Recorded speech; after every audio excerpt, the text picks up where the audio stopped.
Bien, je vous propose un petit débat avant de nous rafraîchir. Alors, si vous avez des questions à poser à nos orateurs de la deuxième partie, je vous en prie. Monsieur Lecoq, j'ai une question pour vous. Bien entendu, ce que vous devez faire est, on comprend bien, incroyablement difficile et complexe. Et je suis tellement heureux de ne pas avoir voulu devenir un avocat. Et j'ai une question simple. Qu'est-ce qu'il en est du pay for performance? Ce concept qui est utilisé dans certains pays en Europe, pour certains de ces médicaments très coûteux, ça paraît plein de bon sens, mais manifestement c'est pas si simple. Vous pouvez nous en dire un peu plus? Donc je pense qu'en premier lieu, le pay for performance c'est un concept qui est naturellement plus large que seulement les médicaments, soyons clairs. C'est un concept qui veut bien sûr orienter les moyens à ceux qui les méritent. Et ça vaut bien pour le financement hospitalier où on vient de commencer avec quelques expérimentations. Quant aux médicaments pay for performance ou risk sharing et tout d'autres modèles, ça part de l'idée bien sûr que on veut savoir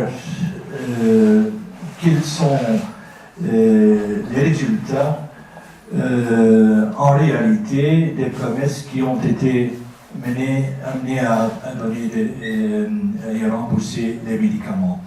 Donc c'est quelque chose qui était compliqué. Donc je viens de le dire que les Managed Agreements, donc les contrats avec les firmes pharmaceutiques, il n'y a pas beaucoup dans lesquels bien sûr on peut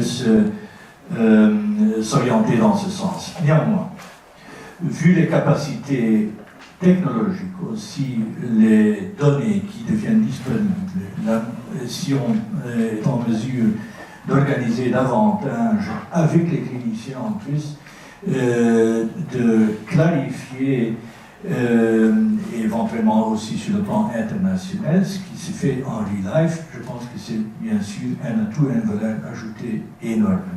C'est un long trajet. Vous devez savoir que le premier contrat qu'on a conclu, c'est pas 10 ans, il y a 10 ans. Il y a 25 ans, on n'avait aucune donnée agronomique concernant les médicaments. Il y a 25 ans, c'est au même d'une génération. Je me souviens encore très bien quand j'arrivais là-bas. Maintenant, bien sûr, on a les possibilités. Et c'est une question, bien sûr, aussi de flexibilité et d'adaptation dans les méthodes de financement. Et de plus en plus, je vous ai parlé des combinations, ça devient de plus en plus compliqué. Et donc, on doit aller, bien sûr, pas vraiment à rembourser un médicament, mais un traitement, ce qui est tout à fait autre chose. Et donc, on est pleinement dans ces transitions, dans ces transitions pour arriver à des schémas nouveaux et surtout, bien sûr, dans les domaines qui le méritent et dans lesquels il y a bien sûr une innovation effective. Et donc, c'est bien sûr, je pense aussi, pay for performance, c'est pas seulement rémunérer ce qui est valable, mais aussi ça joigne l'idée qui de plus en plus va dominer nos systèmes de santé, c'est l'accountability. Est-ce que vous avez value for money, comme on dit?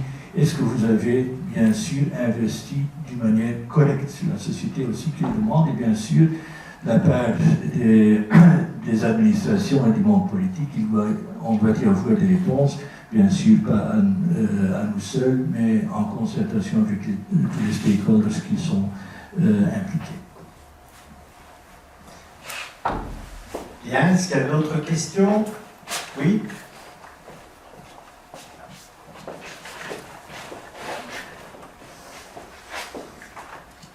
Oui, merci. Je vais, André Loire, retraité, grand-père et consultant, voilà, en même temps.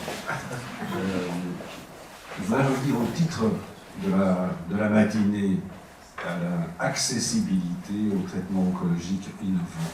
Et dans accessibilité, à mon sens, il n'y a pas que le volet budgétaire et le prix et le coût de médication oncologique. Et récemment, au niveau du cabinet de la ministre, elle a pris, c'est un avis personnel, une bonne décision, c'est de limiter la chirurgie spécifique, par exemple le cancer de l'œsophage, des choses pareilles, à un certain nombre restreint de centres. Pourquoi? Parce qu'on veut la performance, on veut le meilleur pour ces centres-là, on veut que les patients soient traités par les meilleurs chirurgiens. Il y a 6 ans, on manque une partie de la parotide, vous savez qu'il y a une nerf faciale qui passe là-dedans. J'ai choisi un bon chirurgien qui n'avait pas le Parkinson ou pas encore à ce moment-là. Mais ici, avec les nouvelles thérapies innovantes, on a fait quelque chose de nouveau. Et donc, les CAR-T dont on a parlé, eh bien, ils sont réservés à 4 hôpitaux actuellement. 4 hôpitaux dans le pays, pas l'ensemble des services d'hémato-oncologie. Je vois que votre regard s'est dirigé sur votre côté droit. Eh bien, Madame Braun a la pudeur de ne pas en parler. Elle est reconnue mondialement. Elle est à la tête d'un département dans un hôpital qui porte le nom de Jules Bordet, qui a été un pionnier dans le domaine. On a fêté ces temps-ci les 100 ans de quoi, Michel? Une très belle exposition. Voilà.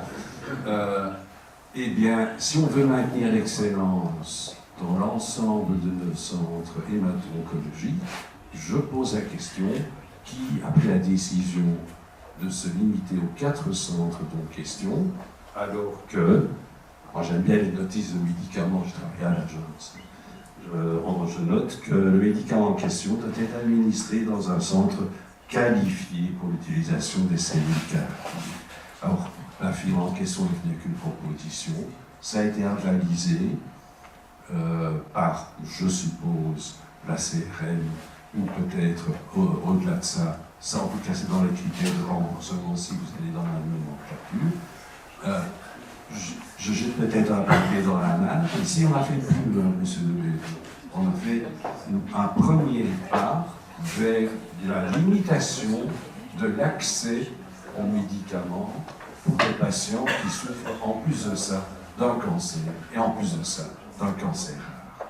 Bien, je vais laisser la parole à M. De Cock, mais je voudrais quand même dire que pour ce qui est des centres qui ont été désignés pour la chirurgie pancréatique et pour l'œsophage, il y a des critères extrêmement sérieux qui ont été suivis. Je pense que c'est très courageux de la part d'un ministre d'avoir pris ce genre de décision. Ça fait quand même la respecter. Il est tout à fait logique quand on fait 20 interventions par an par rapport à ce, quand on en fait une par an, il y a une grosse différence dans les résultats. D'ailleurs, ça a été prouvé. Maintenant, pour ce qui est du médicament, je vais laisser Oui, mais sur la chirurgie, je vais aborder aussi parce que j'ai mené toutes les discussions. Donc là, c'est vraiment pay for performance, pas un paiement meilleur pour la qualité meilleure, mais on va payer pour les centres qui ont bien sûr des résultats objectifs. Hein. Donc, c'est clair qu'on est passé de 55 centres à 15 centres, ce sont certains encore trop, mais enfin, on va vouloir évaluer parce que maintenant, c'est à eux de montrer la qualité. On va faire ça dans les années à venir pour d'autres cancers aussi. Il faut savoir que les tumeurs du cou et de la tête sont appliquées dans 100 hôpitaux, donc dans tous les hôpitaux. Donc, bien sûr, c'est une obligation politique d'éviter, bien sûr, que la santé de la population est aussi sauvegardée. Quant aux médicaments, là, il y a un autre, et ça vaut aussi pour les medical devices, il y a des autres techniques. C'est clair que sur ce plan-là, dans le remboursement et dans les décisions de l'EMA, on ne pourrait que, selon les conditions de market authorization, le donner aux centres qui sont agréés, pas par les pouvoirs publics, mais par les firmes concernées.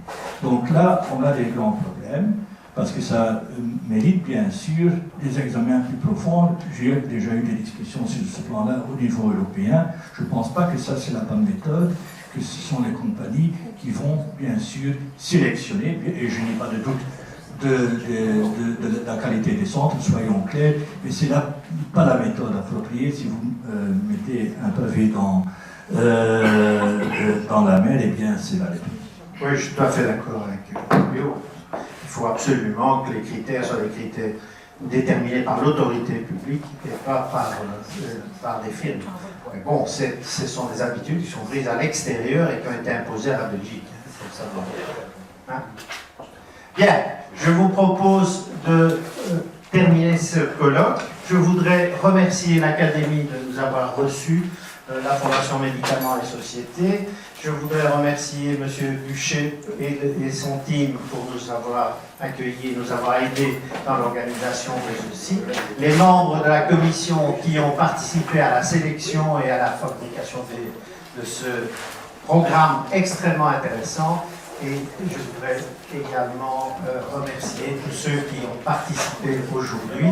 Et François, je voulais te remercier de nous avoir aidé à faire ce programme et de nous avoir permis de rencontrer cette patiente et notre collègue de l'UCI. Je vous remercie et vous souhaite une excellente après-midi et un bon week-end. Un cocktail vous attend.